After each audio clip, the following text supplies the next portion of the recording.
us a bit of background about themselves and why they're running and why they're qualified and about what they will do. And then the DONA, the District 1 Neighborhood Association, has formulated a number of questions which I've been entrusted with to ask. And so for about 50 minutes, 45 minutes or so, the candidates will answer those questions and to give everyone a chance to speak and to give everyone a chance to hear what others have said before them. What I'm going to do is with question 1, start with Frank and go like this and come to Vince, and then with question 2, start with Jill, and do like that. Question 3 with Kathy, and question 4 we'll start with Vince. We'll just do that until rotating until we get to the end of the questions. The replies should be brief. We've probably got about 5 or 6 questions here at least. We've got 50 minutes to them all, so that's really 10 minutes, 4 candidates. I read the question, 2 minutes each, so it uses up pretty much 10 minutes for each question. If a candidate goes beyond 2 minutes and they're answering a question, we have our enforcer here who will throw those peppers at them. 30 seconds, you're finished. And That's how we do it. any questions? Then after the DONA questions will be an open floor for the rest of the meeting, which is about 40 minutes for questions from the floor. You can address your questions to a specific candidate or to the group. If I feel that one candidate is just fielding too many questions, then I'll ask that for a while the questions be directed to the group. And lastly, I'm sure in this group goes without saying, but we want the tone to remain polite, kind, compassionate, and understanding. And so with that, I will let Vince begin by telling us about himself. I'm Vince O'Connor. I've lived here for almost 50 years. I came here to go to school at UMass.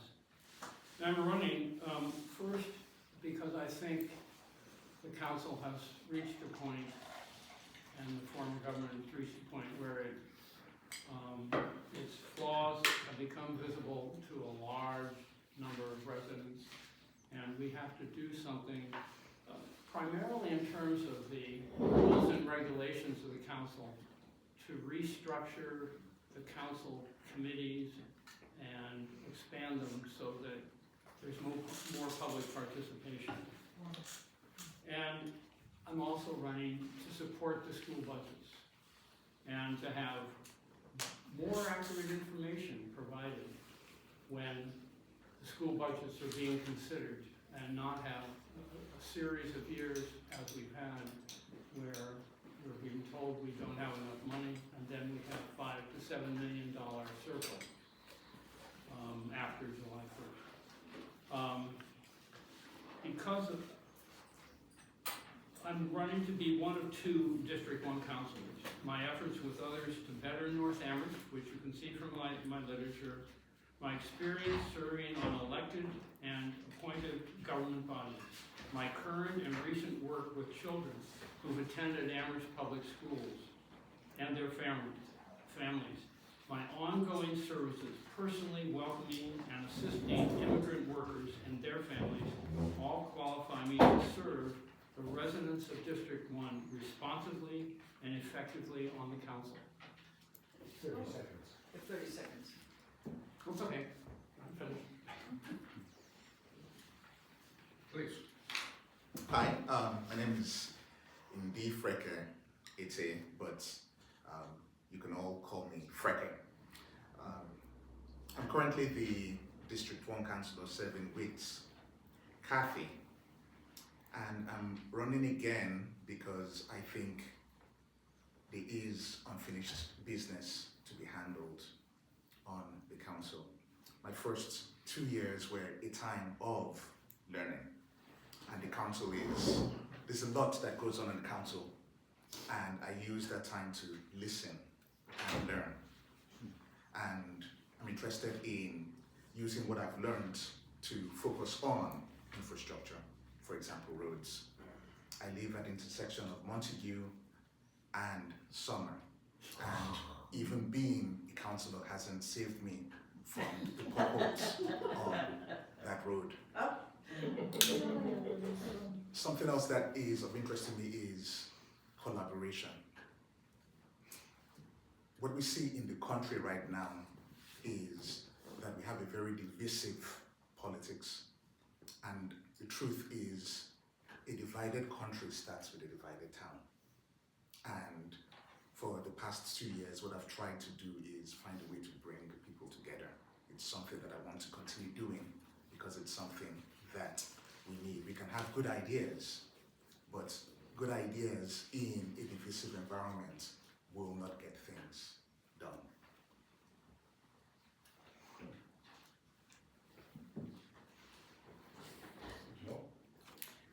Hi, I'm Jill Brevick. Thanks to DONA for hosting this and everyone for being here. So I chose North Amherst as the place to put down roots with my family. I spend most of my time here, hiking our trails, swimming at Pepper's Pond, visiting the library here, going to birthday parties at Mill River with my kids. This is home for me. And I'm running because I think that our beautiful community deserves representatives who truly reflect and respond to our needs and our shared vision for this town. Professionally, I've spent almost 20 years working in nonprofits, serving under-resourced and historically excluded communities. That work taught me how to manage budgets, write grants, analyze data, and bring people together to solve complex problems. I know how to evaluate what's working or not working. I also know how to build bridges across divides and make decisions that align with our values. I've also spent years organizing in this community, including working with school budget advocacy groups and co-founding Valley Families for Palestine, which creates family-centered actions in solidarity with Palestinian liberation. That experience reinforced for me that so many of our struggles are connected, that leadership means standing up for justice, even when that means giving up our comfort and our privilege, and that the same courage it takes to speak out on global issues is what's needed to protect democracy and equity here at home. I also bring the perspective of someone who grew up in a town that was massively overdeveloped, where short-sighted decisions pushed out working families and eroded trust in local government. I've seen what happens when development serves outside investors instead of the people who live here. That's why I believe so strongly in growth that's responsible, affordable, and community-driven. My priorities are interwoven: strong schools, fair wages, safe and accessible infrastructure, and housing for that the people who live here and work here can actually afford, while protecting our open spaces and natural beauty that make this town special. Am I done? Okay. Thank you. Thank you so much. Hi, I'm Kathy Shane. I know many of you, but not all of you in the room, and I think we should prop up that door so everyone can get in. A lot of it comes through. I'm There's a running wedge thing out there that. And there's also a book in that box. There's a book. I'm running for I'm gonna start re-election. over. You want me to start No, again? you keep going, I'm gonna. Okay, I'm running for re-election to continue to use my skills as an economist as we in Amherst, all of us in Amherst, face pressing fiscal, financial, and growth concerns. My top priorities, and we were asked to only list 2, but I couldn't get it narrow enough, so I'm going to rattle off my top priorities, is to prioritize our budget on essential, highly valued needs. Our schools, strong schools, roads, and services such as fire and ambulance. The next 2 years are going to require very difficult choices and bringing people together to build consensus. To support this effort, I will continue to work, and this is whether I'm elected or not, on state efforts that are going to bring more state money in. The state has been stepping back from our schools, stepping back from our town, and we have very good legislators who are working on some of these issues, and I hope to speak about that more later. Second, I've been chair of the Elementary School Building Committee, and I want to be there when the school opens, and it's going to be on time in September 2026, and we think it's coming in under budget, which will be good news to everyone in town in terms of their taxes. Third, like Jill, I'm concerned that we have to be smart about development. We need development that enhances our community and town, ensures that we keep our open spaces, farms, provides more affordable housing, but does it wisely, and think about senior housing and senior options. Finally, I will continue and commit to continue to be an advocate for North Amherst and District 1. I've been able to help several individuals and community groups. I do respond quickly. What I bring to the council is I'm currently chair of the Elementary Skill Building Committee, I'm chair of the Finance Committee, I'm chair of the Joint Capital Planning Committee because I'm a glutton for punishment, and these are issues that really play to mine. And before I retired and ran for council, I worked at the federal level and also at the union level on labor issues and public issues. So I've been in divisive conflict-driven things and know how to work to bring people together, to really find common ground. Okay. I decided to run for re-election out of a commitment to Amherst. Thank you. Thank you all. So DONA's first question to you has to do with the public schools here. At least 2 minutes. And as you know, I'm sure, the enrollments in our schools are down considerably from when my children were in school here. Something like 50%, in fact. So in light of this fact, but really you don't really need to limit yourself to that one fact, what steps should town council take? And what steps would you urge the town council and the school board to take to address this condition and the condition of the schools more broadly? And so if we could start with you, Fred, and then do a little circle. 2 minutes again. 2 minutes each, yeah. So one of the hardest challenges that I've faced over the 2 years has been handling the budgets, especially its relationship with the schools. There's a lot that could be done with the school budgets, but we do need to realize that a lot of that rests with the school committee. So I'm going to speak about what I think the council can do with the school budget. So one is continue to advocate for state aid. I think it's important that the state handles its responsibilities to the local communities with the amount of money that it gives. Something else that we could do short term is also look at ways to focus on the regional parts that we can have together so we can eliminate inefficiencies. But longer term, we definitely need to have a way for the school committee and the town council to come together to work on the budget so that what we have for the schools will not just be something immediate, but we can be more efficient going forward.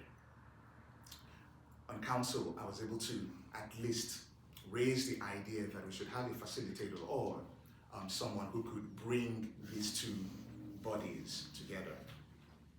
Something else that we could do to bring more students and keep those that we have is maybe advocate for the school committee to have more specialized programs for some of the students. And finally, we can't eliminate or think about this without housing and ways that we could have housing that middle income people in town can afford, that will bring the students here. Thank you. Jill?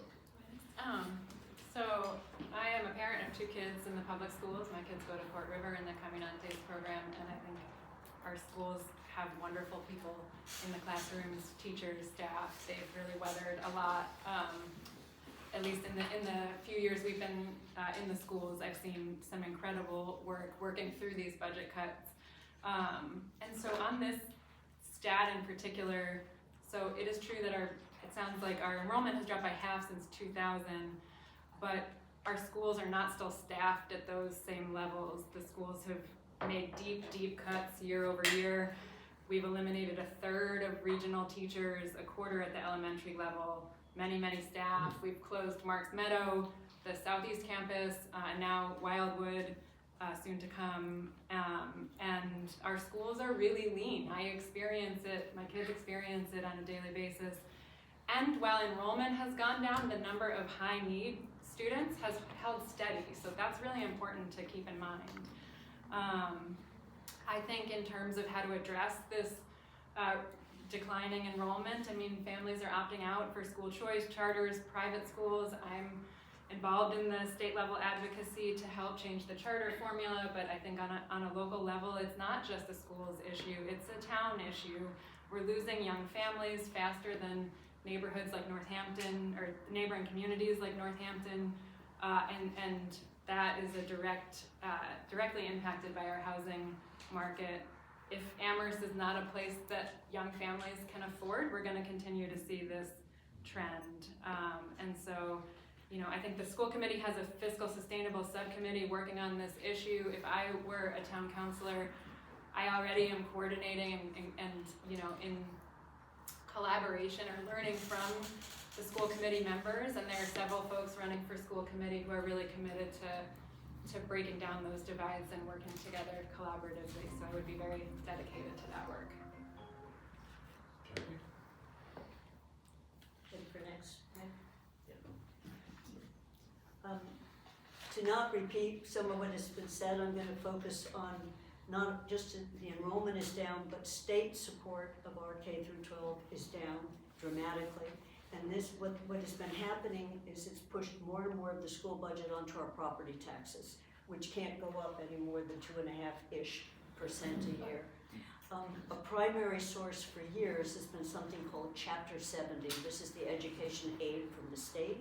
And in preparation for this, but also for testifying about a week from now, I looked at what it used to be. It's dropped from 40% to 21% in the elementary school of the budget over the last 25 years, and has dropped from nearly 50% for the regional school budget to less than 30%. On top of that, the charter schools, which were set up with the idea that the districts would be assessed the tuition for the kids that leave us, the charter schools are pulling out about $3.5 million a year out of our school system. This comes directly out of the state money. So again, it's money that's not available. We send about $26,000 per student to the charter schools. When a student picks another district school, Amherst goes to Appellant School, we send $5,000. The differences are stark. We need to change those for the long-run health of our schools. But we won't have time to wait for that. So as Jill and others have said, we're going to have to work closely with the school committee to look at what we can do over the next 2 years. We have 2 legislators who I think will bring home money for us, but over the next 2 years, we're going to have to dig deep on our budgets to focus on the most essential services, of which schools are one of them.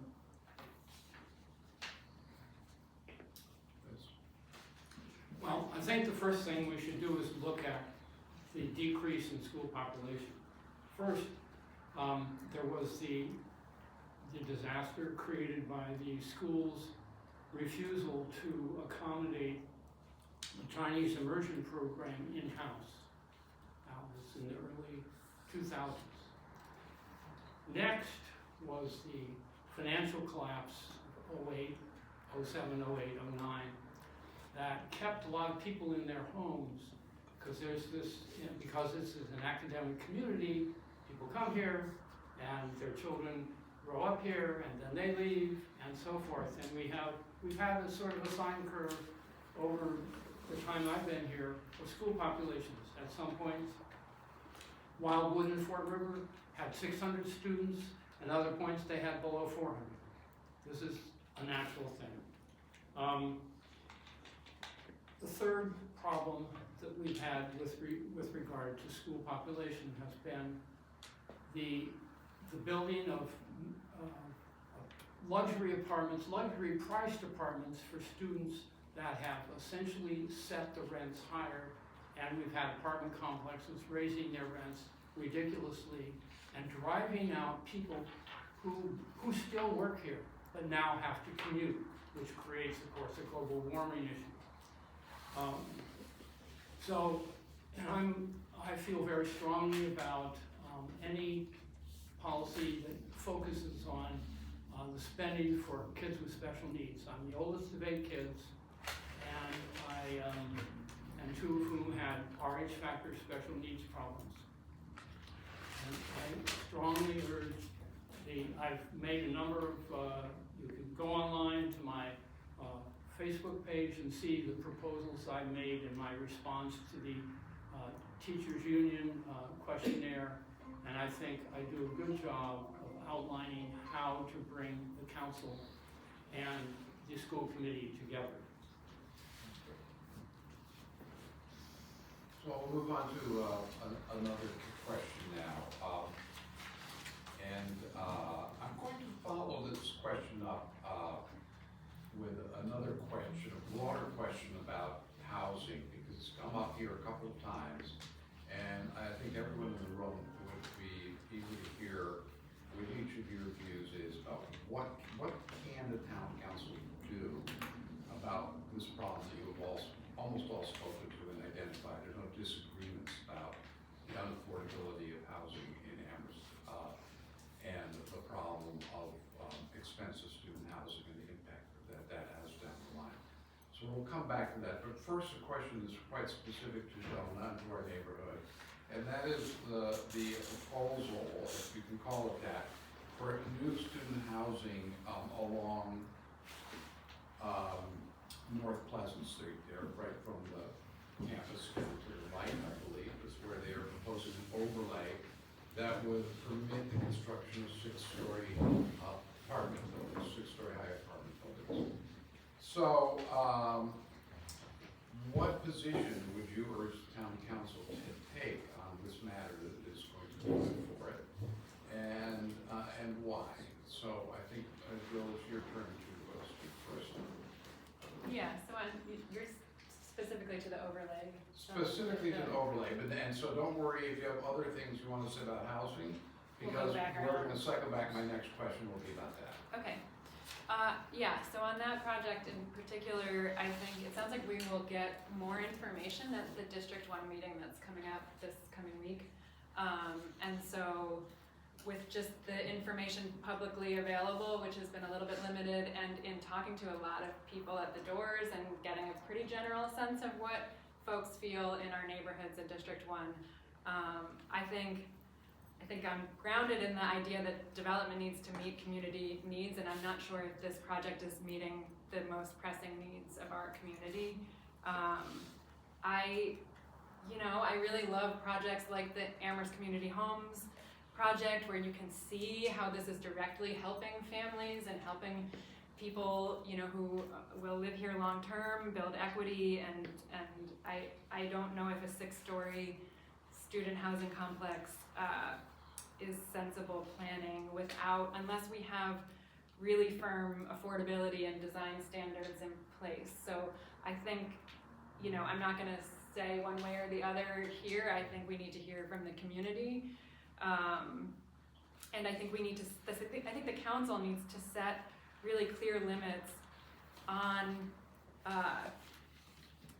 not just expand UMass's footprint off campus, but encourage UMass to be building more housing on campus.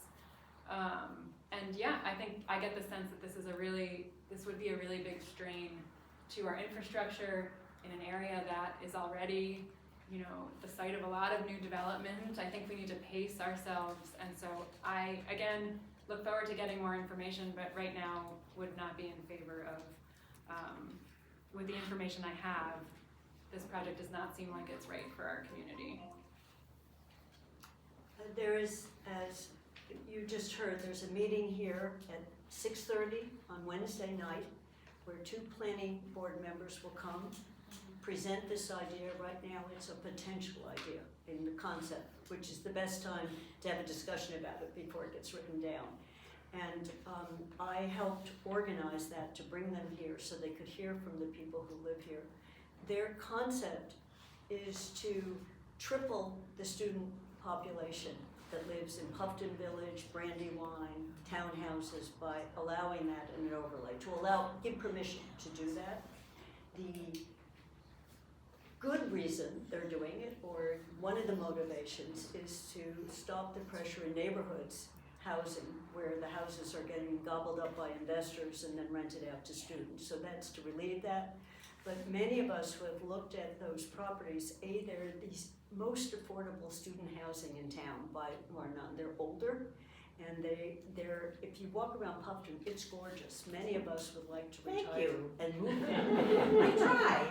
And there's a Puffton reference. It's beautiful. You know, the idea that you would knock that down to build 6-story buildings, and they would not be at the price point that Puffton Village is now, Brandywine.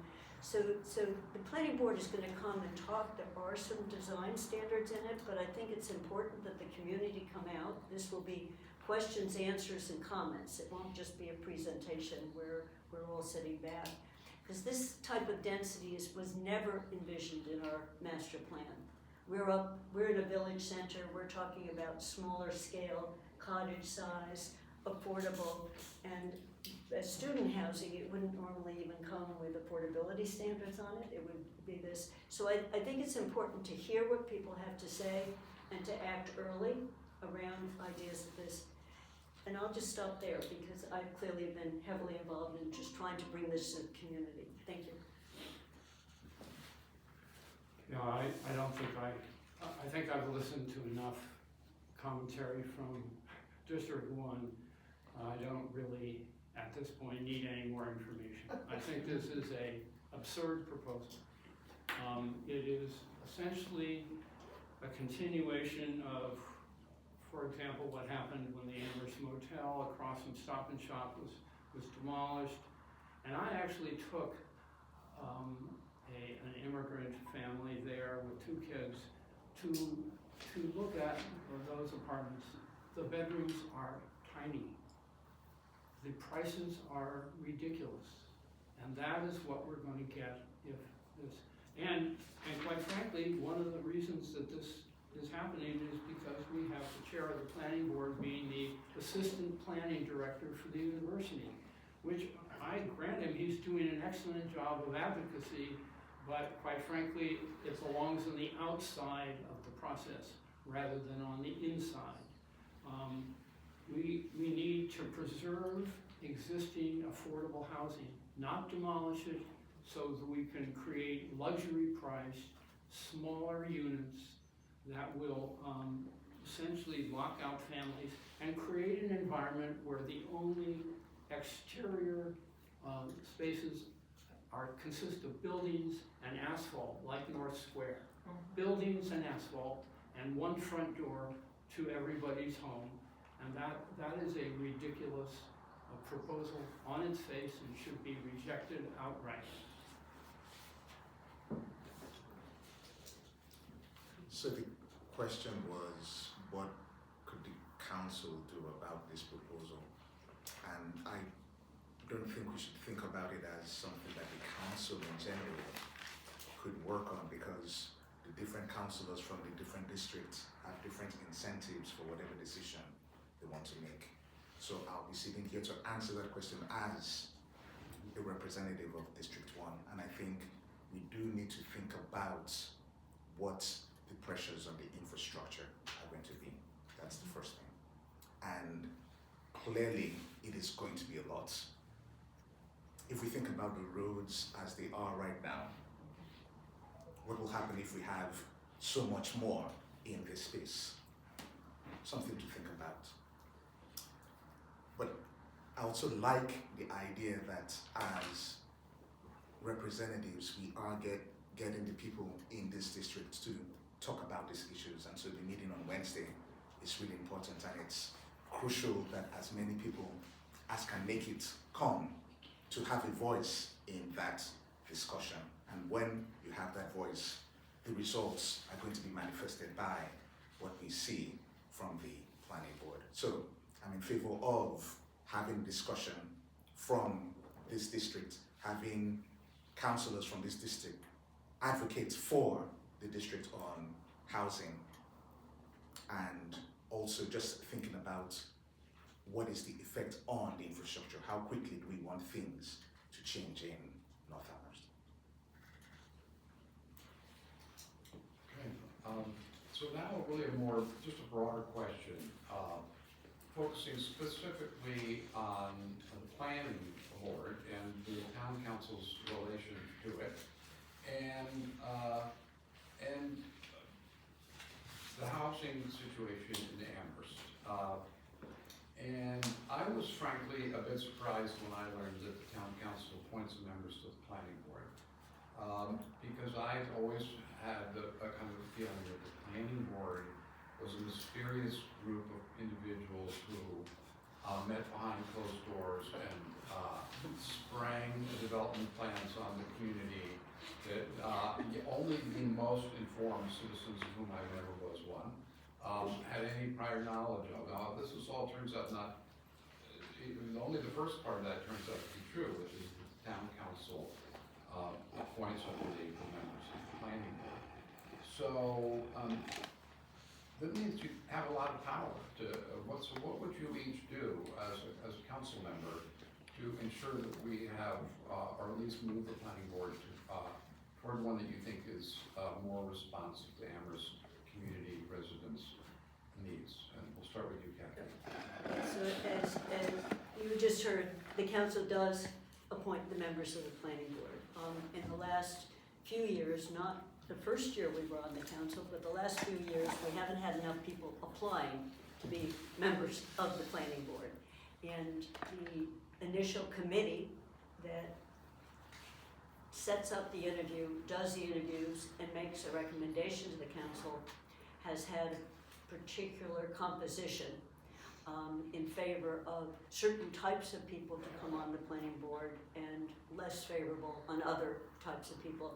So one of the things is decide what kind of planning board members that we want as a council, just more generally. You would hope it's people that have been paying attention to what's happening in Amherst on housing, on building, that if they don't come in with a lot of planning expertise, they're willing to learn and that show that they've gone to committee meetings and listen. Because the planning board sits both on all the major proposals for permits for a big building in town, but also can be the source of a new idea for zoning change. And the council then gets to vote on the zoning changes. So early on, who's on the planning board matters, who gets hired for it. So at multiple levels, the council can be surrounding this. In terms of more generally, what housing gets built in Amherst depends on the market and whether there's any land available at all. And where there's land available, builders tend to look for the highest price they can get for whatever they want to build. So to influence affordable housing, we've got to be thinking about subsidies, either from the Community Preservation Act or other. There's nothing new that's been built that's inexpensive. This library room, for example, went from a guesstimate of $800,000 to $2 million over a very short amount of time with this expansion. So if we're talking about affordable, we've got to be much more creative. And I'll stop there. Well, in terms of affordability and housing, one of the best ways to deal with affordability is to preserve the affordable housing we have and to look at doing rent control on some of the single-family homes that have been bought up by outside investment organizations. But I would like to just speak about the planning board issue in terms of the way it has isolated itself from the community. I think at some point we have to end the process of the planning board meeting by Zoom. I have been to a lot of planning board meetings where the public is present. I do not think there is any justification for continuing the process of having the people who make decisions about the property values of every person in this town be able to do so from the comfort of their living room and not have to confront the people who will be impacted by their decisions. Second thing is, I am I think anyone who has professional qualifications who've moved to town and been here 1 or 2 years should apply to be a consultant. You can't plan for a community that you haven't been part of long enough to understand the community and its residents and so forth. So I think that the absurdity of having people be appointed to the planning board 1, 2, and 3 years here in town has to stop. And I certainly believe that at some point we have to stop appointing people who have a professional employment interest in the outcomes of planning board decisions. So the question began with a discussion between the planning board and the council, and because the council ends up selecting and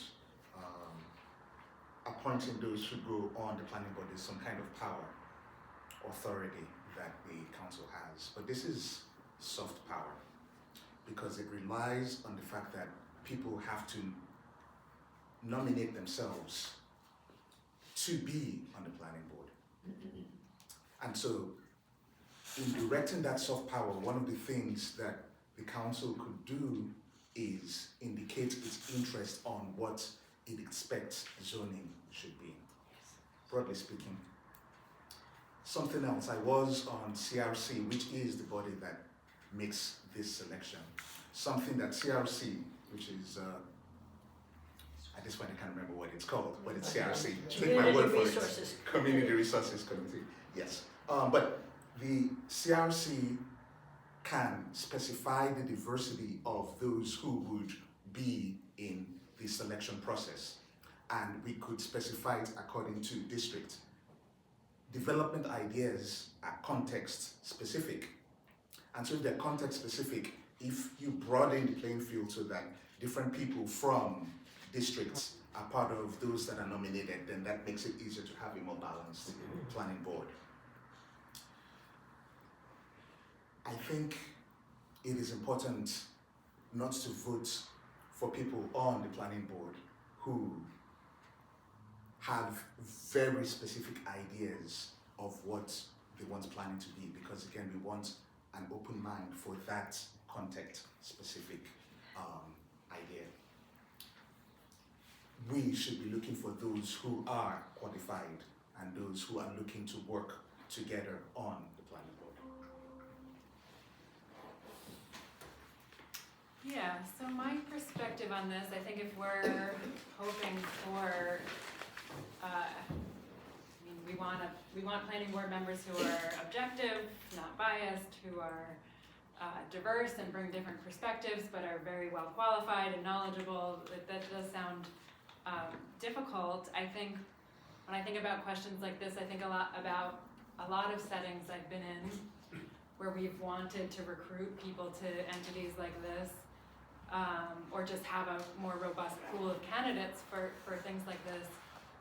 But we say, well, nobody's applying or nobody's wanting to be engaged. Like, that's a red flag for me, and I think that there are a lot of different areas of our government where people don't want to be engaged, or maybe do have the skills and background, but are not getting involved. And as a new candidate and new stepping into this level of Amherst politics, I see a lot of different places where there is a lot of divides and kind of ugliness, for lack of a better way to put it, that is, I think, keeping a lot of people out. And I think we have to look deeper, and we have to look at what is making people feel that way.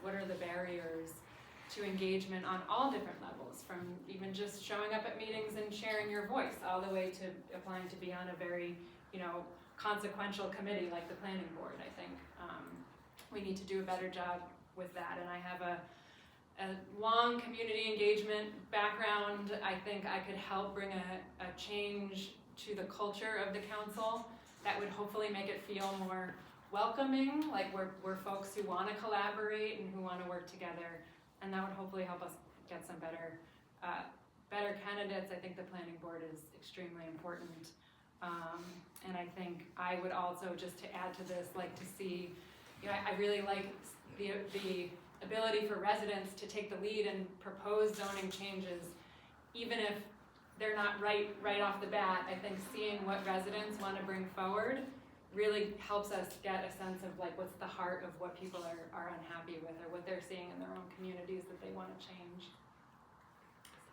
Okay, well, thank you very much. I think I'm going to depart from our agenda here. I see such a great turnout that instead of continuing with some of the questions that DONA has formulated, I think we'll just open the floor now, and if at the end some of the more important questions that DONA has formulated have not been raised by the group, then I might exercise my enormous power as moderator to pose some more of the DONA questions. But I'm pretty sure that they will just come up naturally because they're just kind of in the air now. So I'm going to turn the floor over. If you have a question, just raise your hand and I will call on you.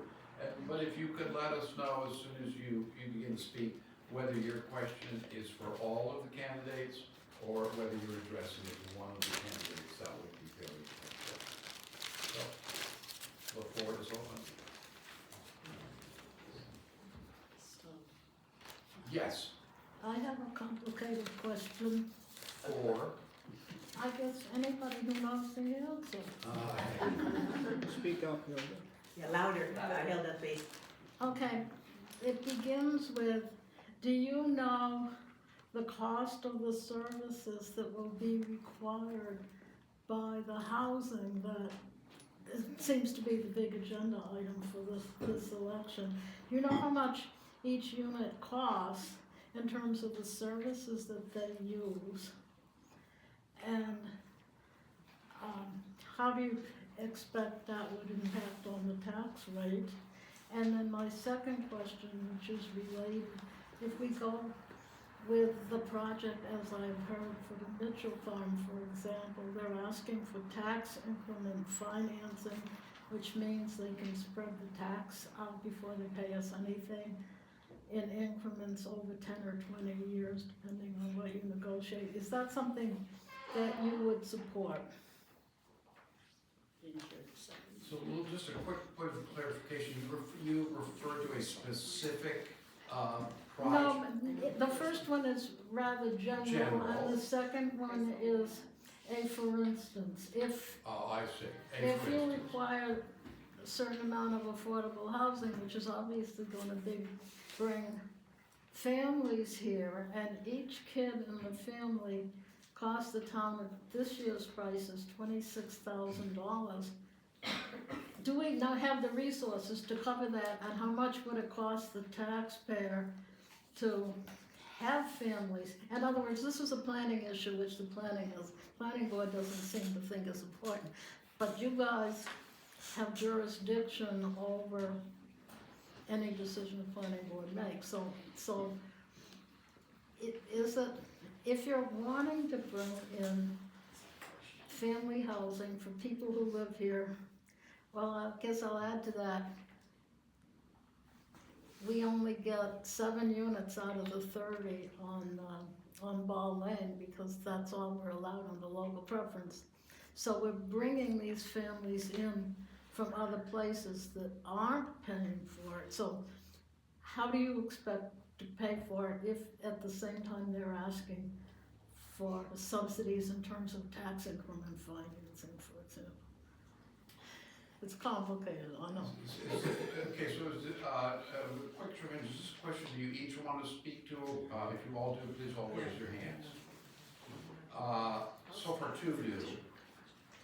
And then I'll give the 2 not raise your hands a chance afterward if you. And then I'll tell you where this comes from Okay. after you get done with it. So, Kathy, why don't you speak first, and then Vince, and then we'll. So Vince, do you want to go first, or do you want me to go first? You can, whichever, you can go first.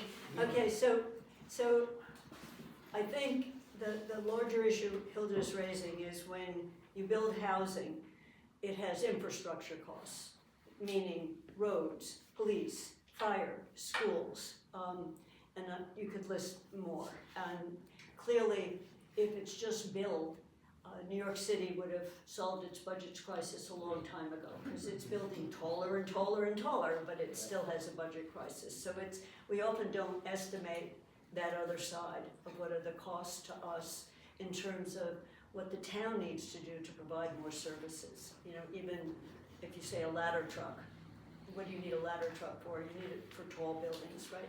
And they're more than $1 million. So there's that larger issue that we don't pay enough attention to in terms of thinking when we're planning. So that's just a topic that I think we need to do, and we don't have a good way of doing it in the way we measure things.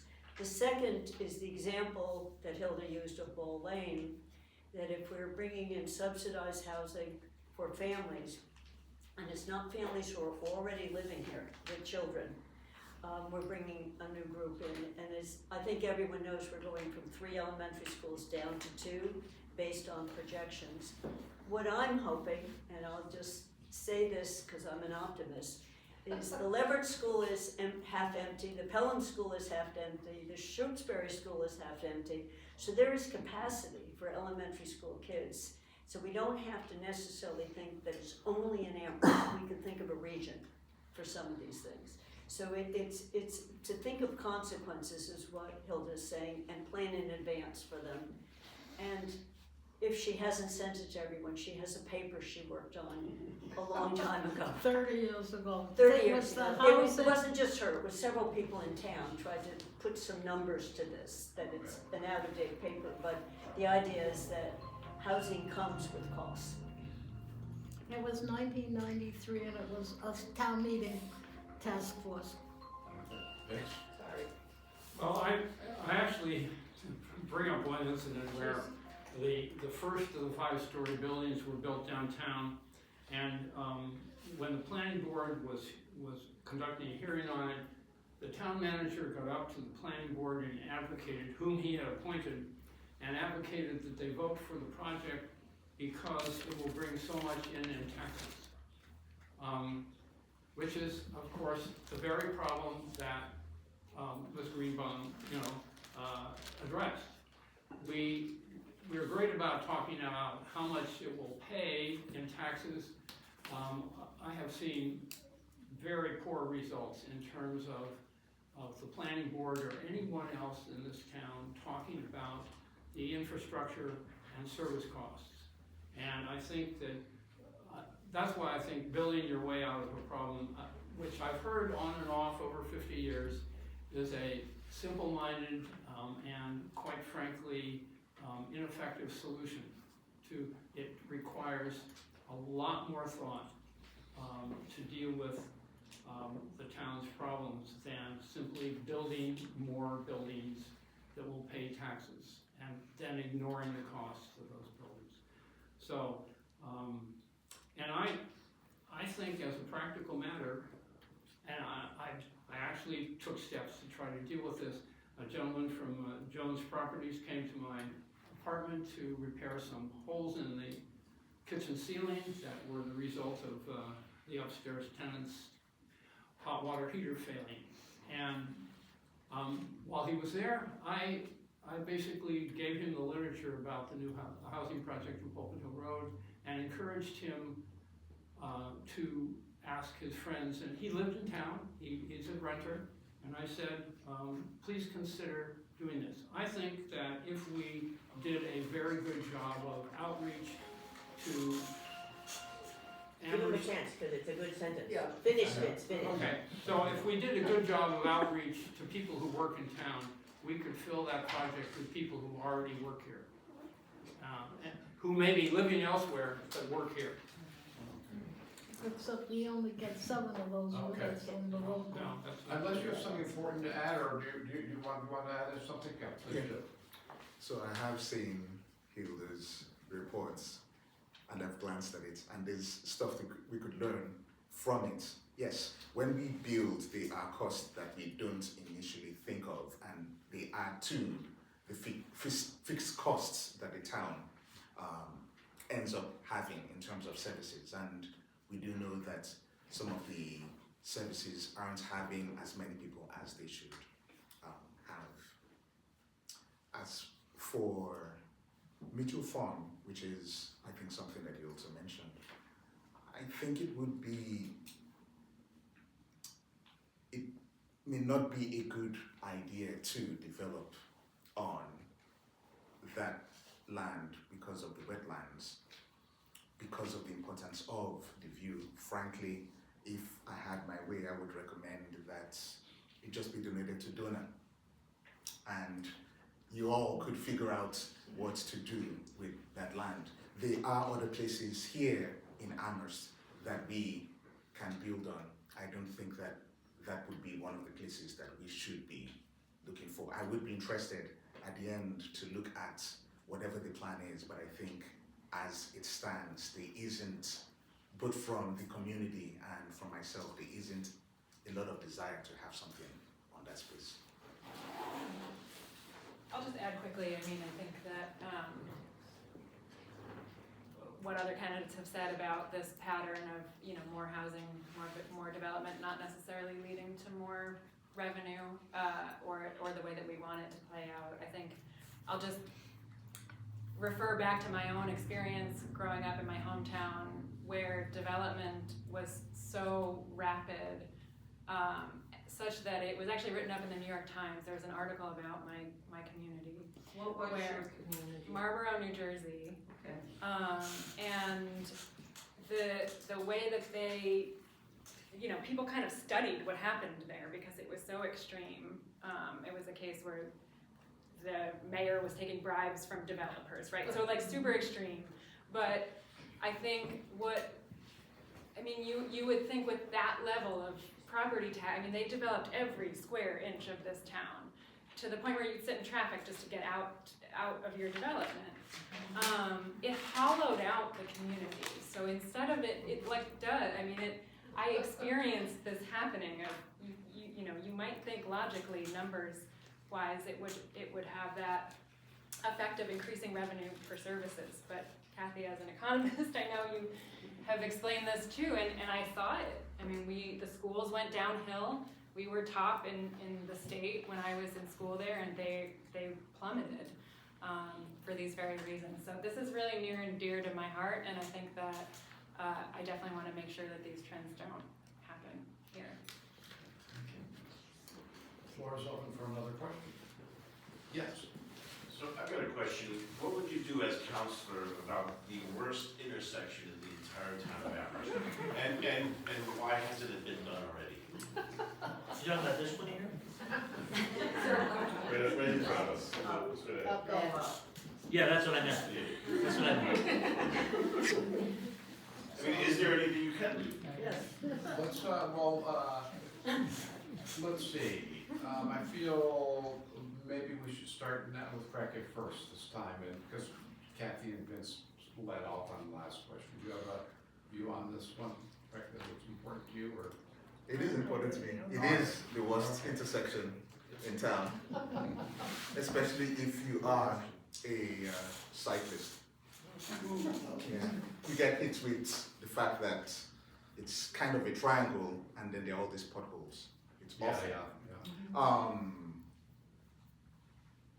I think there are a few things that we could do. Some will be easier than others. I think, for one, traffic calming would help, even if we don't change the design. So just having a stop sign, for example, along the Sunderland Road, so that I don't have to look when I'm crossing, might help everyone getting to stop. That might help in a way. I know Kathy, over time, has worked on this issue and has experienced the machinations of what bureaucracy can do. And so I could sit down here and say this is what a councillor would do. I wouldn't be accurate. We do have to work with DPW and with others, and they also move with an inertia that is different from the council. It wasn't supposed to be funny. I think the key thing is, as a councillor, expressing the desire of the community to DPW, to the town manager, and pushing to make sure that it gets done. From their perspective, they also have their priorities, but as long as we get that desire out, that is helpful. Jill, and then whoever. Yeah, it feels like another area where the priorities, think about prioritization, it feels like the people's priorities are not in line with our town government's Yeah, priorities. exactly, you got it, honey. Yeah, we see this all over the place.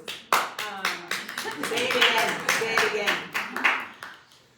Yes, the people's priorities are not in line with the town government's priorities. And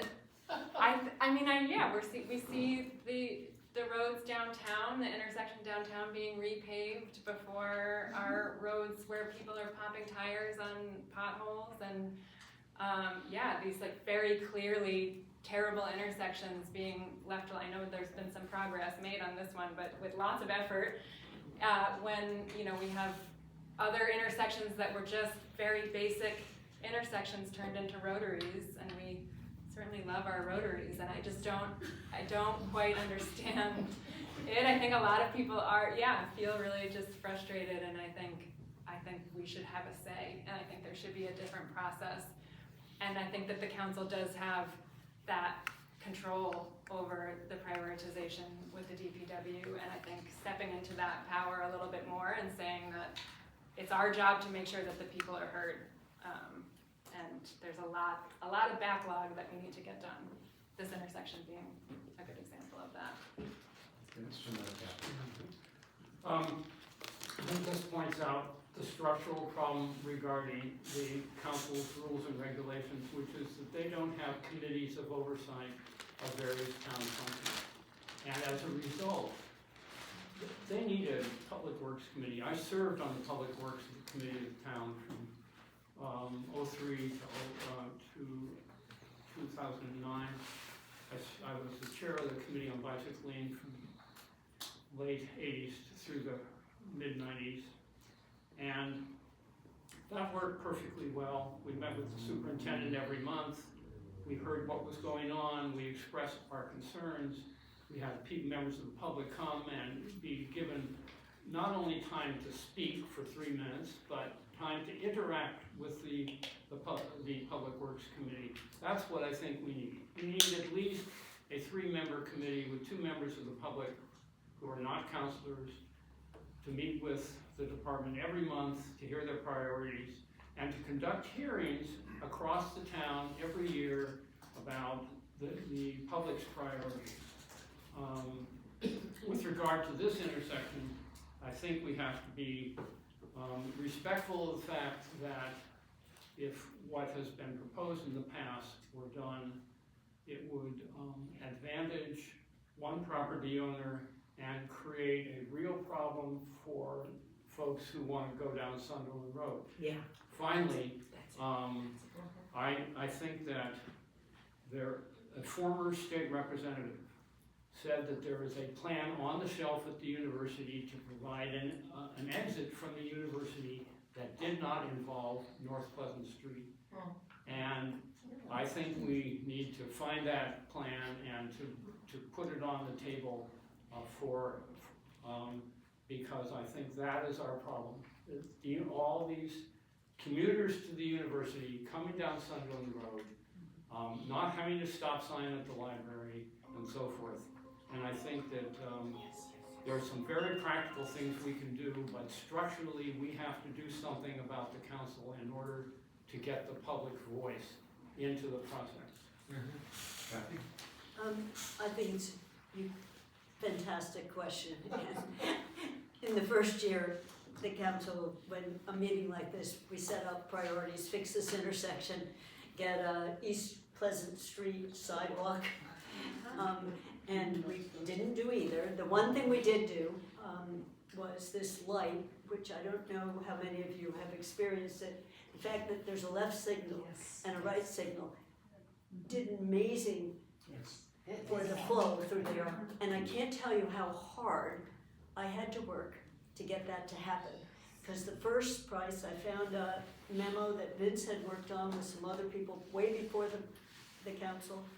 With an estimate, we were told it would be 450, 500,000, and they didn't have money for it, and then suddenly the price dropped to 120,000, they had money for it, and it happened. But it was amazing over time what it took to have that happen. So as Vince said, there was a plan, just this.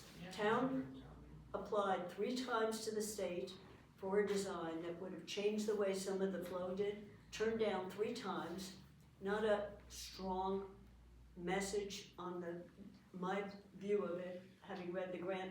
I might not have funded it either, but there wasn't consensus either on what to do on it. So the drawings that they submitted were not the drawings that everyone had been in charrette and were talking about. They weren't even the drawings one of the other people, a leader in the town. I said, have you seen this drawing? He said, no, that wasn't part of what we agreed to do. So this is a long-term issue, including building consensus on what would we want to see happen. Do we want a stop sign there? Do we want to try Vince's idea of rerouting traffic? Because it is clearly an intersection that's only gonna get worse if we build up here. Okay, yes. I got a question about North Square, and I think that it probably is connected to generally the problem of bringing more families into town, more non-students into town. But, we weren't really in favor of it when they started developing it, but now that it's here, and we have people living in the apartments, I find it kind of sad that the commercial areas are not really working, for the most part, and that the former Atkins is empty, and it just feels like it's gonna be a ghost town, Maybe the provisions there will stay, maybe the coffee shop will stay, but other ones won't be filled up, and I know the same thing's happening in town, businesses don't survive. So, I guess my question is, the reason this is happening is because we just don't have enough people that are interested in coming up here. They go into town for the things they would come here for. Is there a way you can address that? Does it go to the housing issue? Is there an answer to that question? I don't really know. I just wanted to just give one background thing. One of the issues is the design of North Square has the apartments be separate from the commercial. So often when you have that kind of a building, the apartments try to subsidize the commercial to bring in services for the people who live in the apartments, but they're owned by 2 different entities. So the incentives aren't there for that kind of cross subsidy. And that's a structural issue that was agreed on early on by the builders. So Jones owns the bottom floor and Beacon owns the top floor, is another way to simply say it. Yeah, but there aren't enough people in the apartments really to subsidize the So it wouldn't be enough, but I'd say there isn't, so the build out on those apartments, they're fairly high rents.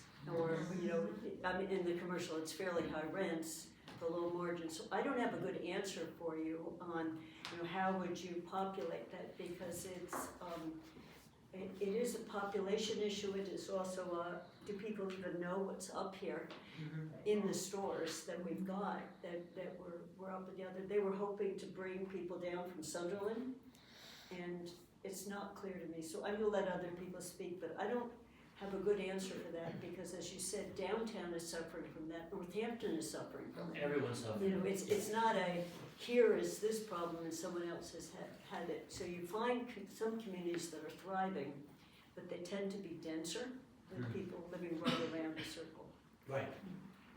I'll just add, I do think it's a missing middle issue, and housing is part of it, but I think it's also the choices of businesses and why they're not, I'm not pointing a finger on this one, but it's just like, it would be great if there were a corner store that were affordable, Yes. a place you Yes. can get a gallon of milk or groceries, or, I know that Atkins didn't work, I know, so I understand the challenges, but I think in some ways it's challenging because the specific businesses that are there are not accessible or. And everybody misses Atkins. Yes. Where's our grocery store?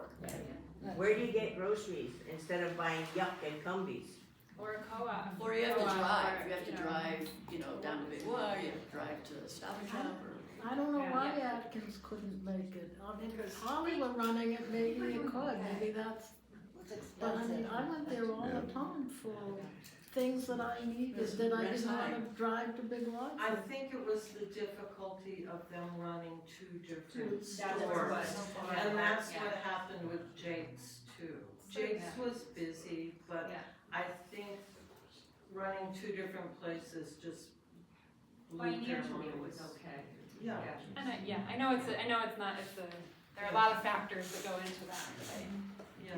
I think there are a lot of missing services and businesses. Nick, there's Yeah. no, We're gonna move on to another question. I'd actually like to answer that. Okay, sure. Yeah, see, I think the problem with North Square is that it was built by an organization that primarily builds urban housing. They were the ones who took over, Rolling Green Apartments, and in return, they got access here and a zoning board of appeals which granted 140 some odd variations to the zoning bylaw in order to build that place. And some of the difficulties associated with it is you have buildings for families with one entrance for the entire building, one front door. There's really no place for children to play. It's mainly asphalt and buildings. And the prices of there are 104 units that are marketed and 26 that are for families, mostly smaller sized units. And when the other units are luxury priced, what we have is people using those units who essentially are part of the town's 7 to 8 month economy. And you cannot sustain a business, especially when those folks are gone at Christmas and Thanksgiving and so forth. We have to be realistic in terms of development about who having this North Square thing, I think, tells us what mistakes we've made and basically, hopefully, we learn from that and not make the same mistakes again. And as we have in the downtown, where we've moved a lot of small businesses out that serve the 12-month a year residents of the town. We knew what those mistakes were before it was even built. I gotta say. Those of us who attended the hearing exactly knew what was going to happen. Because all of that was mentioned at the meetings. Yep. Nobody was willing to listen to any of the neighbors, No. which is why we own Cherry Hill Golf Course too, because we sent the developer away and got the town to buy it because he would not listen to the neighbors. So, another question, yes. In terms of the same thing with the intersection, but as infrastructure comes, and students will be coming with housing and all that, the speed limit is horrendous, going anywhere, so it's like 20, 50 settled, it's 20, and otherwise noted, 30, 40, 25. Can we not have a simple one speed limit, especially around here, students speed? I've had we had a committee here talking about speeding, and just the next day I had a car crash in front on Pine Street, because they were going over Amazon truck and hitting oncoming traffic. So speeding is going to be an issue, especially with more people coming here, students, and what can the council members do about that? Anyone?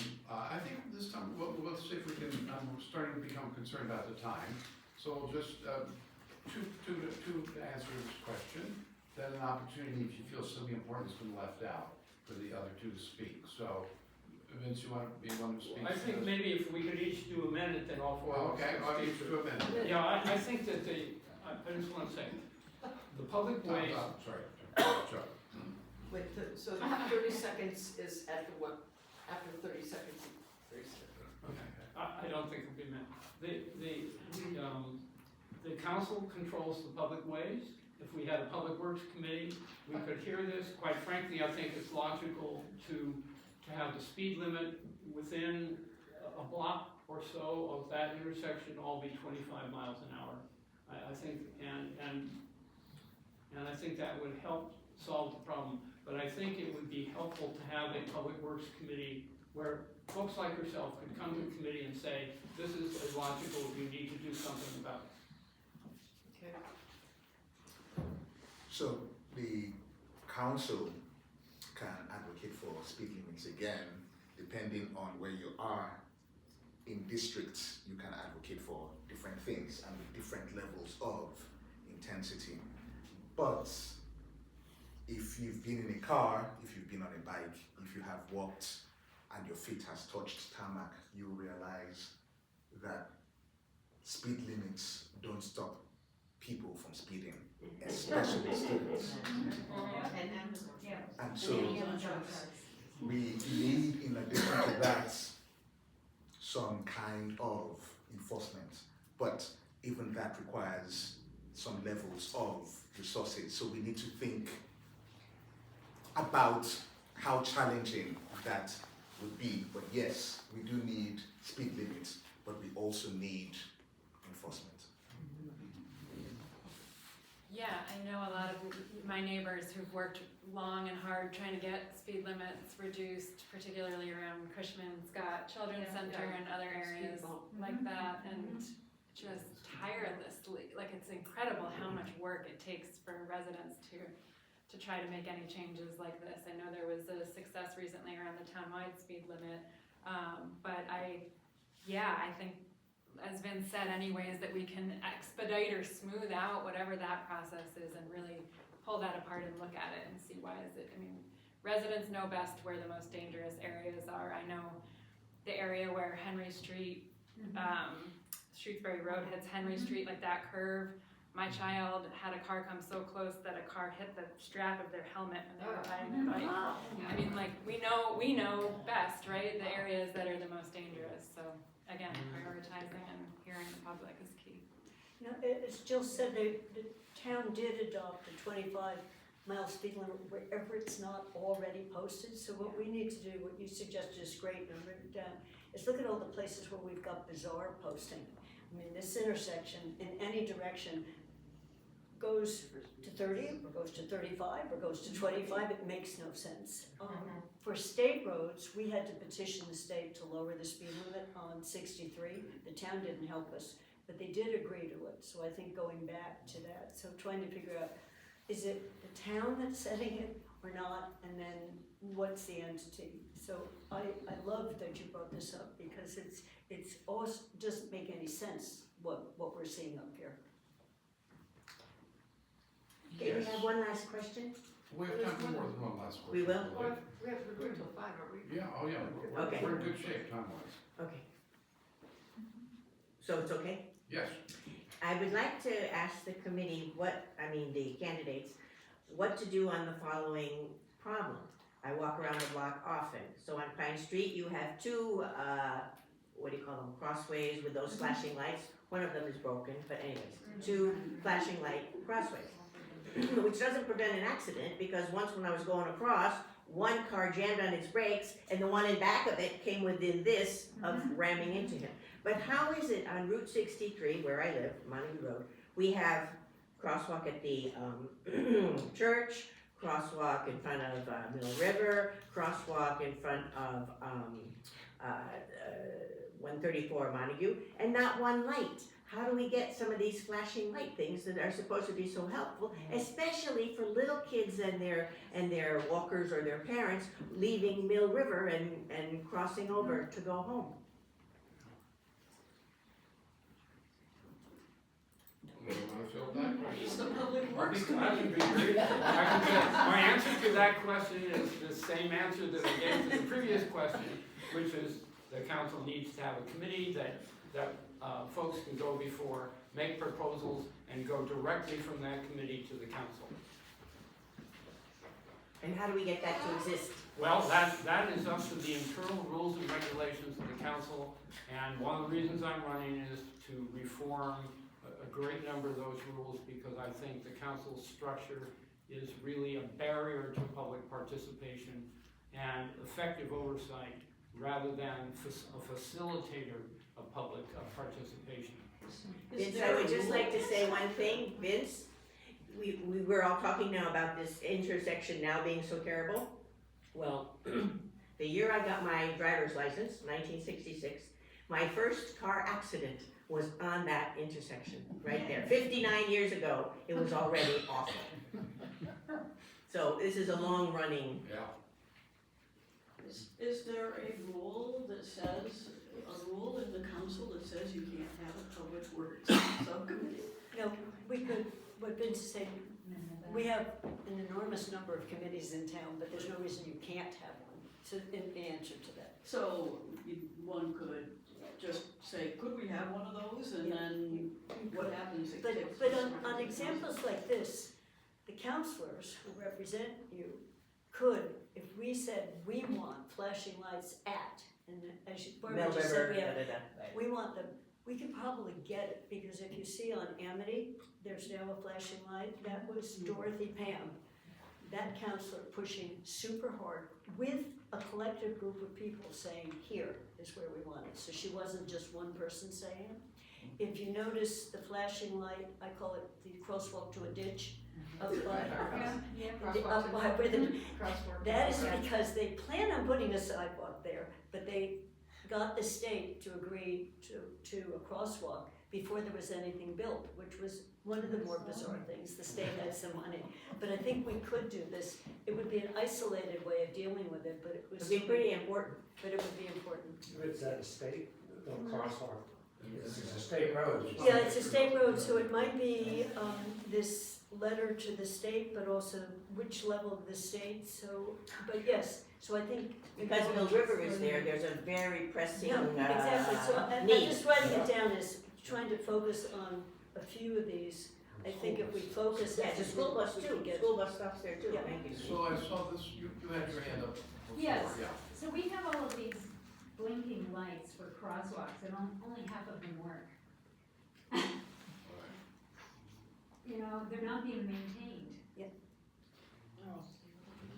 there's one at Bridge that doesn't work, you press it, nothing. Yeah, Well- nothing. Yeah, it's jammed, basically.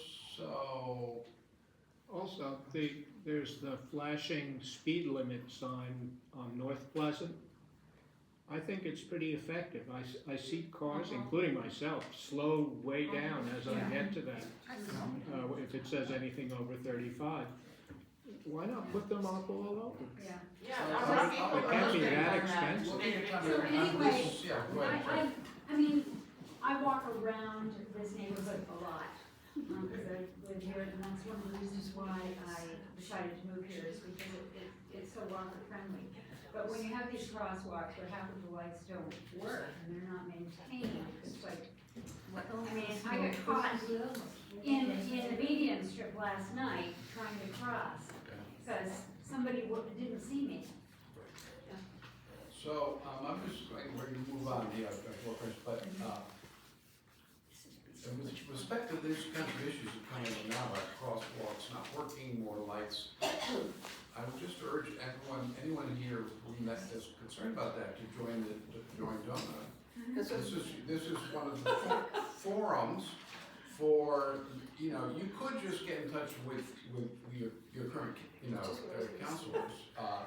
And you should do that, but if you want to aggregate your voice with other voices who are speaking to these kinds of issues, then join DONA, because DONA meeting, this is becoming a DONA meeting right now, and that's what DONA is for. So, Meg. I just want to add, you took the words out of my mouth, but I brought up here, it's already happening, the way to sign up to get on our email list, because this kind of, everything we've been talking about pretty much since we got here, the combination of community and organizing and influence and getting smart people together and elected officials is a combination that's more likely to work than just every 2 years having an election and hoping for the best.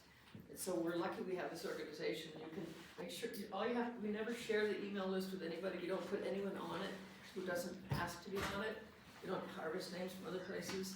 So it's hard, it's slow going for us to get people, so we're passing this around, and just if you're not getting our news flashes, Ava over here is the genius who puts them out.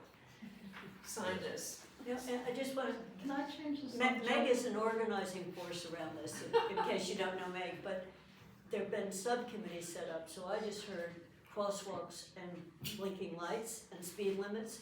So if there was a subgroup just saying where and what, it's easier to respond if it's a collective voice than I need one down on this street or I need one on that street, so. We have subcommittees that work Yeah. on things.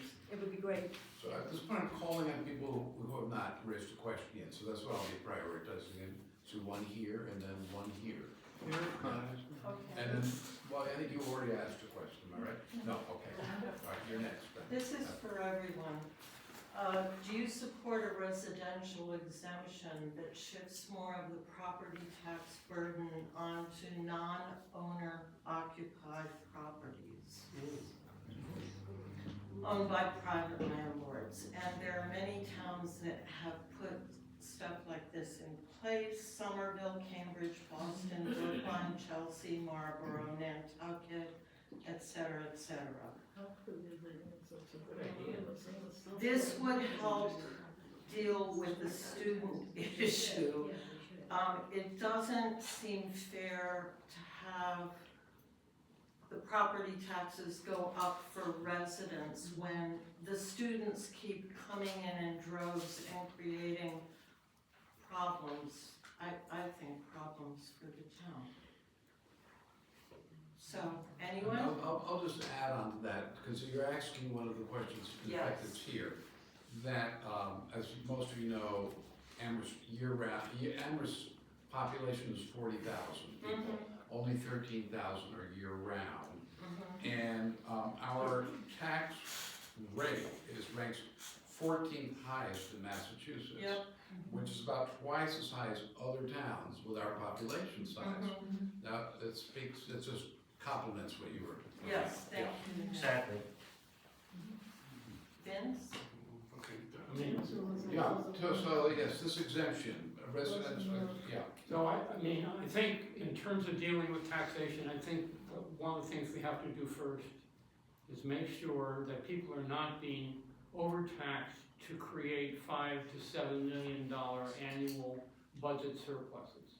That's crazy. The manager has to be reined in on that, and we have to make absolutely certain that we are not raising people to the absolute limit when the purpose is to take money out of their bank accounts and put it into the town's bank account. Yes, but can you deal with the? Yeah, so that one, since I'm a tenant, I would say that I have to see the particulars of it, and I would be particularly concerned focusing on the single-family homes that are rented out at ridiculous prices.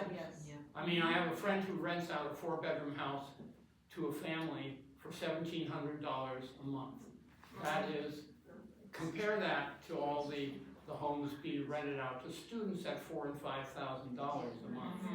And so I would like to focus it on the problem areas and especially the apartment areas that are still relatively affordable, like Colonial Village and Mill Hollow and some of the other apartments that have been here a long time, rather than do everything, everyone at once at the same rate. So I think it's a good idea. I think we just have to make sure that we focus it on the problem areas rather than hurt people who are already having their rents increased to match what happens at North Square and some of the other new buildings. Okay. Okay, some others want to, we'll just go straight down the line. Okay, and then Jill and then Kathy on this question. So it's a good idea, one that we should think about. You've already mentioned that there are some municipalities that have applied this, it would be good to see how that has worked, what is different between those places and Amherst. Amherst is, if not unique, at least with the students that we have, that can change the dynamic. So yeah, I think it's an idea worth considering. I just wanted to add too that I think the rent control ballot initiative that's going, hopefully will go through at the state level, would help to make sure that any changes like that then didn't result in disproportionately then affecting our renters. So I think there could be some interesting coupling of that, those types of changes once we do have, hopefully, seems like will be a very popular ballot measure if we had that in place, which also has there's a 10-year wait for any newly built buildings if it did go through. So maybe thinking about some of these like you said, phasing it in or prioritizing buildings that would be like among the first to have rent control in place. I think it could, be I know interesting to the explore. answer to the question. If I was an assessor, and I know the answer to the question, and you will have it in front of you in several weeks to vote on. As part of voting the tax rate for next year, you will vote on whether you want to take that exemption or not. But Amherst only has 92% of the, tax roll is residential, and you cannot tax the commercial apartments as commercial, they are taxed as residential. So with 8% commercial in this town, the numbers just don't work, but you will vote on it in several weeks. You probably have voted on it 6 or 7 times already. When the assessor comes in with the motion to accept the tax rate for FY '27. So, just on Hilda was talking about some of the complexities, but the assessor in Amherst has presented this a couple times to That's right. Amherst, to the council. And Right. we're not talking about commercial properties right now, but just differentiating. That's a state law. So one of the issues in Amherst is we have some low-income, large complexes, and it would hit that group. So the council froze on, was this a good idea or not? So if you're thinking of the big downtown buildings, people said, yeah, can we somehow separate out the kind of owner of the building? It's not owner occupied, but it was an issue that hit. We're not trying to get that population, so it was a difficult way within what we can do with the assessment on it. So my answer is, in concept, it's a great idea.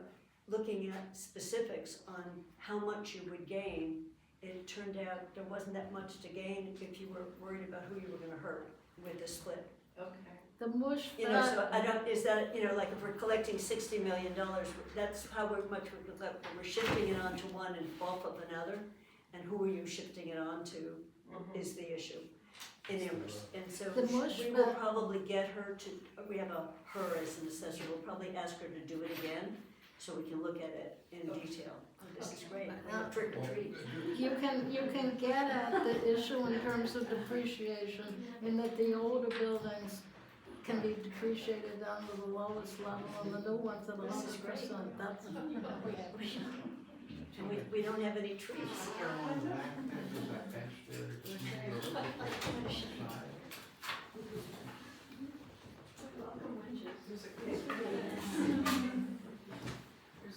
there. Yes. Where? Right here. Barbara asked already. Yes, but didn't you have your hand up Yes, before? I did. Oh, sorry. Have you taken it down? No, I have not. Okay, go ahead. please. Hi, so I wanted to talk a little bit about a national model that we have here in Amherst Press, which is the Community Resource Equity, Safety, and Services model. It's an alternative policing model, and it's also, in terms of looking at efficiency with regard to complementing our APD and our fire department. It is a really important model for the community. It came out of community need. This past year, they had 2 of their positions frozen. They have not been able to actually implement the model that was presented by LEAP meaning the Law Enforcement Action Partnership that actually did a review of our APD calls, of our fire department calls, and that this would actually be complementary and very efficient in terms of dealing with non-violent, non-criminal situations here in Amherst. It came out of community needs, and it also came as a response to some major racial and unequal responses and biased responses. So what I'd like to know from all of you is, how much do you know about CRESS, and how much are you willing to support CRESS as an alternative policing model? And I just want to say, it's an efficient model, so it's not about defunding the police, it's about complementing the police to allow them to do the job that they're actually trained to do, which is to respond to criminal issues and crime and potential criminal issues, where they respond to non-violent issues, which is becoming more and more of a need in terms of their data around seniors who need help. And they can also follow up, so they also connect with social services or people who are unhoused or people who are dealing with all kinds of issues. So I'd like to hear from the candidates. I believe very strongly in CRESS, and I think that, I think I answered similarly at the League of Women Voters Forum, that I don't believe that underutilization means a lack of need. I think it means that we just need to look more closely at how we could improve the program. For example, from what I've heard and from the Community Safety Working Group's recent report, that things like shifting the hours, most calls that would come into CRESS would be more in the 4 o'clock to midnight range, but they're open 8 to 5 or something like that. So there are clear ways where they're not, and also the routing of calls, and having other departments in town be supportive of CRESS, so it's not operating on an island and trying to meet its objectives. My background in nonprofit development and evaluation, I think, would play a role here. I think there are some good ways that we could evaluate the actual impact of these programs and then set them on a course for continuous improvement versus saying, okay, new program out the gate, didn't meet our goals right away, let's freeze positions or start to make cuts, which then makes it less likely to be able to improve and succeed. So I think looking at it logically, like I would any other program, and trying to support its success, I believe it to be very, very important. Anyone else want to speak to this particular question? Yeah. So as part of the CSSJC, which is the Community Safety Social Justice Committee, it's a mouthful. And that was the successor body of CSWG, Yes. Community Safety Working Group. I think I've done well. And one of the main things that we worked on was CRESS and trying to figure out how to work. This was when it was at its infancy and it was trying to grow some legs. I think we can support CRESS as a town, but for that to happen, we need to know what CRESS does. And I don't mean this in the sense that CRESS hasn't told us what they've done. I mean that the town manager had said there would be reports about what CRESS does, and we could look at that report. To determine success, we need to look at what it is doing to determine what the success is, and that's how we would be able to support CRESS. I think part of that support may also require that it moves slightly away from what it was initially envisioned to be. But we won't know that until we have reports to know if what it's doing right now is successful. So, in theory, we should all be supporting CRESS. In practice, we need to know what it does so that we could support it better. I don't know if that makes sense. If you want any more specifics from me. And just disclosure, I am on the CSSJC. I know that, yes.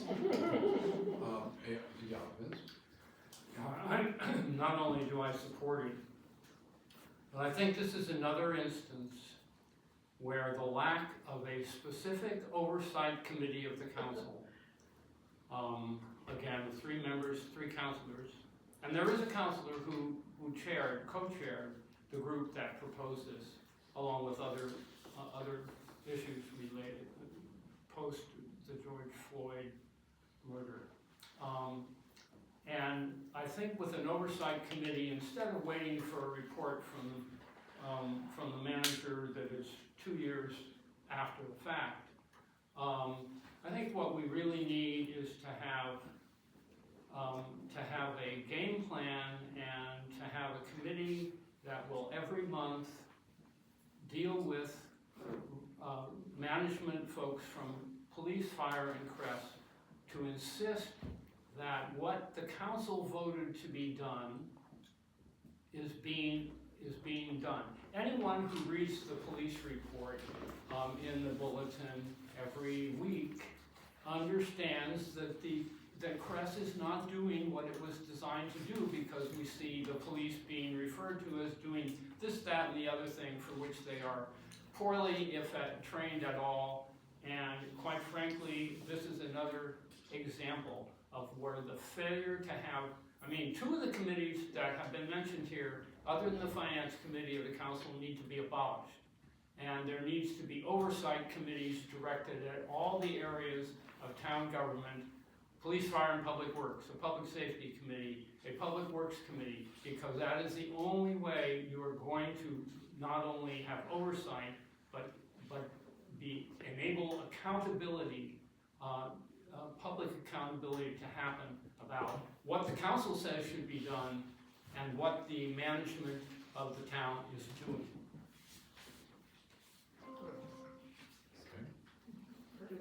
I believe you had a question. Do you still have a question? And then, then we get, I think, then we have another, but then we might get into those who have already asked a question.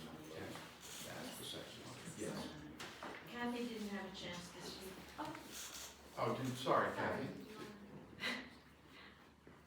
Well, I have to be really quick because I think this is a complicated issue. CRESS as a concept is broadly supported. It hasn't worked well. Jill mentioned hours. If you look at what Northampton's doing with a similar community responder, it's been much more successful, so learning from other places. But more successful, same number of people handling multiple times more calls. And what Vince just mentioned, we're following that too.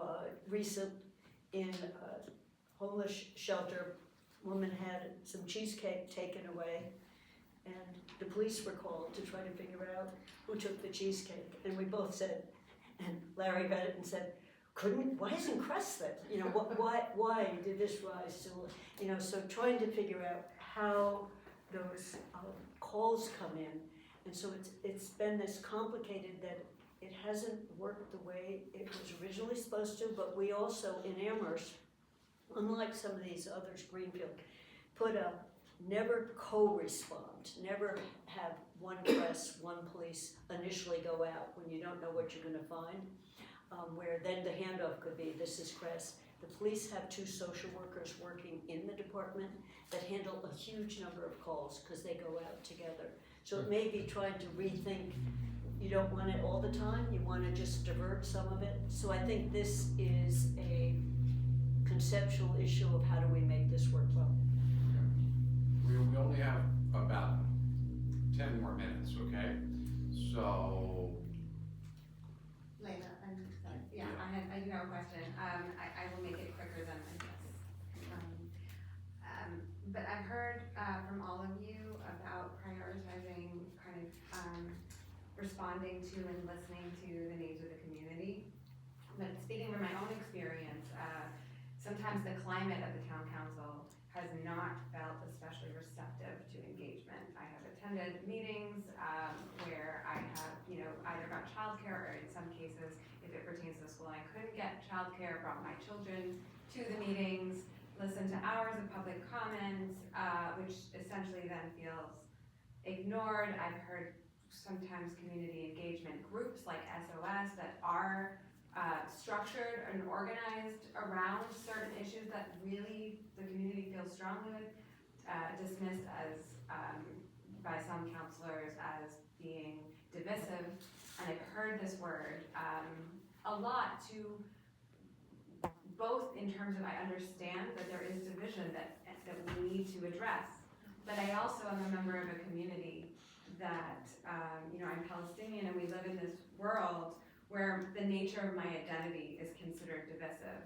So my question, I think this is true for so many members of the community who are immigrants or queer or trans folk or BIPOC, we're facing increasing risk by national and global policies that are trickling down to our communities and our local issues. And so my question is, how do you intend to approach the council in a way that's welcoming to the community and welcomes community engagement, and that does not exclude the experiences of communities like mine that might be divisive in nature?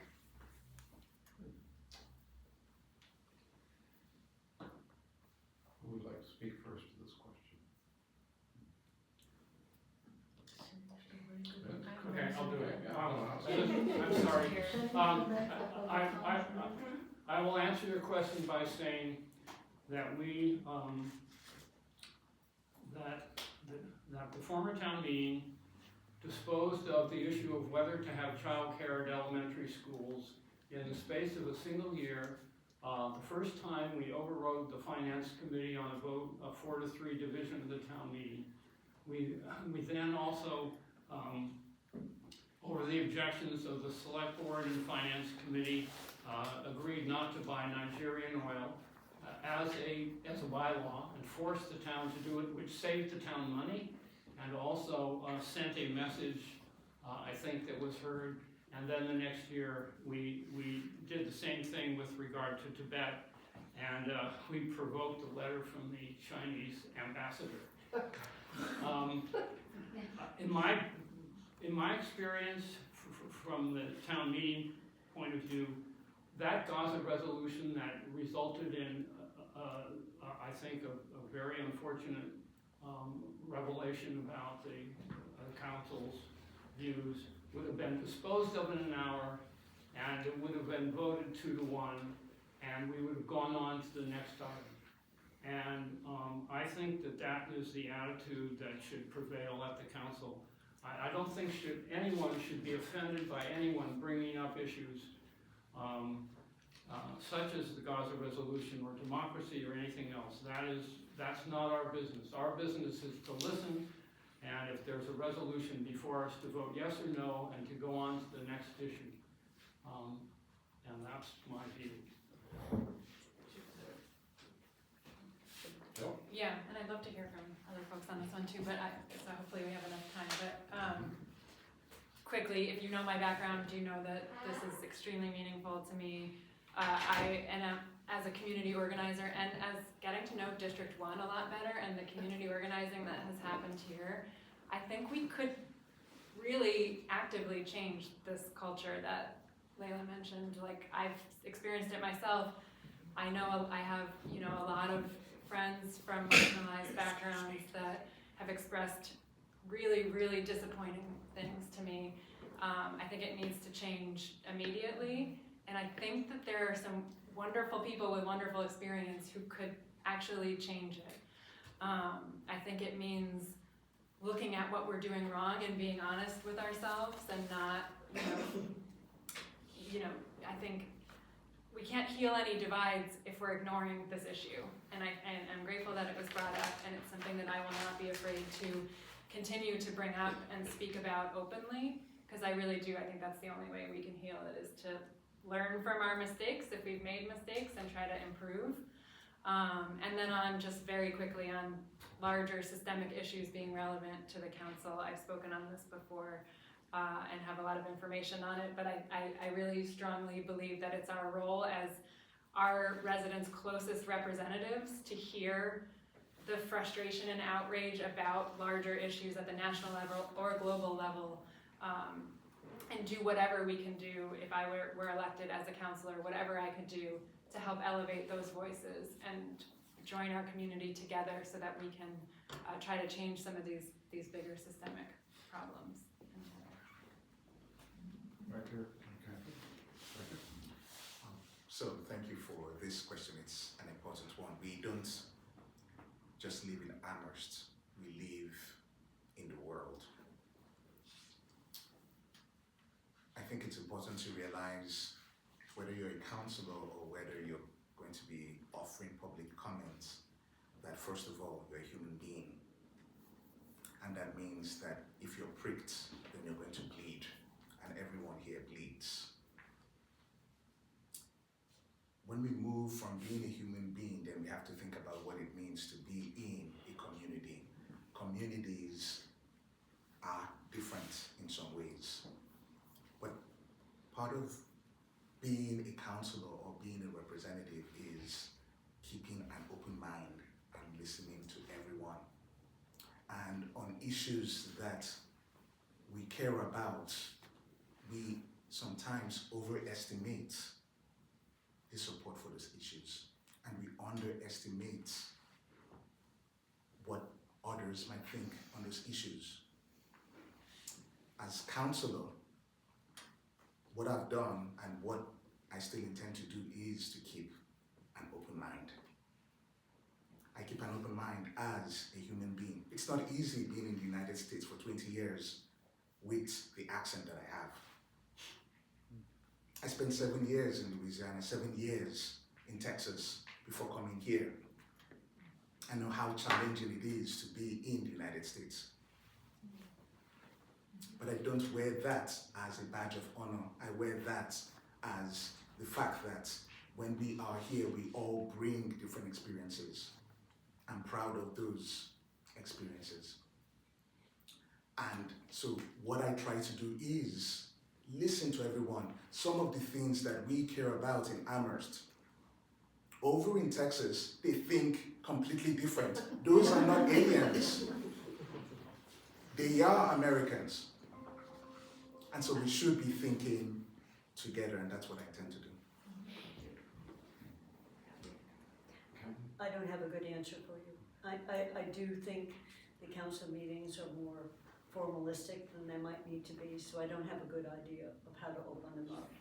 You know, we had a struggle early on that would be hard to believe on whether we had to have public comment periods and how long they had to be. So there were some voices that said almost none to as long as, so we've gotten better at it, but I don't think we're good at it yet. We also, I don't hear as much from residents as I would like to, so I also don't know how to open up that process. DONA has been useful for this, but just really trying to think that we're accessible to hear little things as well as big things. But to the counselors particularly should be welcoming and inclusive. Well, we have 4 minutes left, so I don't think Janet has had a chance to ask a question. I don't know if we'll have a chance to hear answers from everybody on this. Sure. I've been thinking a lot about this question. Does the structure that the town council has to, and we have to operate in when we're debating issues, prevent or obstruct, if not prevent. So what I see is that a question goes to the council and then it moves around council committees, and that it gets considered by the council, and I get, if I'm lucky, 3 minutes, and if it's a bad night, I get 1 minute, and I'm already a nervous wreck because I'm speaking. Does anyone else have that Does that sound crazy to you all? I'm No. gonna do 1 minute answers, okay? 1 minute answer from each. Well, just 'cause- I think you're asking a general question that it's definitely concerns everyone here. Yeah. Anyone want to go first? Yeah, Rebecca? Sure. I'll try to peer and pull out the question from what you have said. You're speaking about structures and how that can be challenging to get decisions made and how that is a challenge for the public bringing its ideas to the council. Is that correct? I feel shut out. Okay. This is his time. Yeah. It's already half over. Okay. I will simply say we could do a better job and we can talk afterwards. So, yeah, that'll be helpful. Yes. I think this is for, Okay, we wrote a provision that we don't use very much in our rules that said there's something called discussion time, and we just haven't used it. And the idea of it would be 2 hours set aside that community members came in, and before it moved to a committee, we're talking through something. And I think we haven't used it enough, and that would, depending on the issue, open it up a lot more. So thank you for asking that. yeah, I'll just add quickly, I think it's tied to the last question too, and creating an inclusive space means creating a space where both the counselors among themselves are discussing in a positive, productive way, and that the community is able to be a part of that, so that I see improving public forums or using the public forum model more. And I've also been on the resident side of trying to do things through the council, and the open meeting law prohibiting you from doing certain things that, like, there are ways that if this doesn't, the discussion time, or having other ways that we can have the council come together to learn together about a topic, and potentially bringing in sets of facts or experts, or, you know, a way for us to be talking from the same set of facts versus just whatever folks think in the moment. I think having that preparation time is key. And yeah, I have lots of ideas for community engagement strategies to help people feel more comfortable, welcomed, and happy to be a part of the process. I think that we also should include, in terms of interactions between the public and the council, their very formal and I think antiquated way of dealing with the school committee and the library trustees. In fact, I think that this is one of the sources of the problems the council and the school committee has. Because only school committee members only get 3 minutes, and they have to listen to the council talk about a budget about which, quite frankly, very few of them know anything. And we have to realize the council is at best, an 18th century organization created by, there were the people who were in charge of the town, who were the moneyed and propertied interest. And these rules have been formulated over the centuries by the very folks who didn't want the factory workers and so forth to be speaking to them and discussing with them. And I think we need to move away from that model. Okay, I'm sorry, I'm pledged to my faith of moderator, and I moderate this meeting to a conclusion at this moment. You know, that code is gonna flip at 5:02, and we're all gonna be locked in here. It felt really good